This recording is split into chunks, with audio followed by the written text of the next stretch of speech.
Sir sir ये जल क्षेत्र क्या होता है? आइए मैं आपको अच्छे से जल क्षेत्र के बारे में अच्छे से डीपली बताता हूँ। ये देखिए, ये क्या है, हमारा दक्षिणी भारत का हिस्सा है। क्या है? दक्षिणी भारत का हिस्सा है। यहाँ पे है हमारा अरब सागर। क्या है? अरब सागर। यहाँ पे है बीओबी, बंगाल की खाड़ी। ये जो है हमारा, इसको हम कोस्ट लाइन बोलते हैं, आधार रेखा। क्या बोलते हैं? आधार रेखा। आधार रेखा से 12 नॉटिकल मील की दूरी को, 12 नॉटिकल मील की दूरी को हम बोलते हैं प्रादेशिक समुद्र की दूरी। क्या बोलते हैं? प्रादेशिक समुद्र की दूरी। प्रादेशिक समुद्र की दूरी क्या कहते हैं? 12 नॉटिकल मील की दूरी को हम प्रादेशिक समुद्र की दूरी कहते हैं।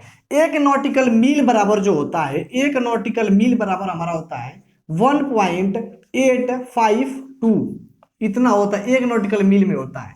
अब देखिए, आधार रेखा से, आधार रेखा से ही 24 नॉटिकल मील की दूरी को, 24 नॉटिकल मील की दूरी को हम संलग्न क्षेत्र कहते हैं। क्या कहते हैं? संलग्न, संलग्न क्षेत्र कहते हैं। संलग्न क्षेत्र कहते हैं। ठीक। अब देखिए, संलग्न क्षेत्र तक, संलग्न क्षेत्र तक जो होता है हमारा, सीमा शुल्क लेने का अधिकार, सीमा शुल्क लेने का अधिकार होता है, व्यापार का अधिकार होता है, वित्तीय अधिकार होता है। और अब देखिए, आधार रेखा से 200 नॉटिकल मील की दूरी को हम, 200 नॉटिकल मील की दूरी को हम क्या कहते हैं?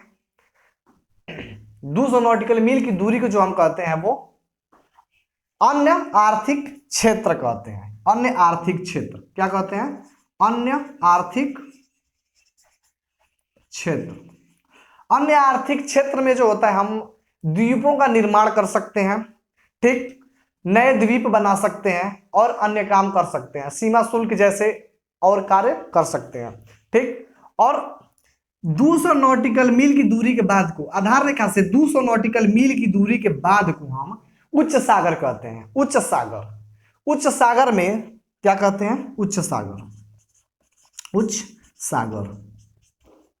उच्च सागर में जो होता है हमारा, सभी देशों के पास समान अधिकार होता है। ठीक।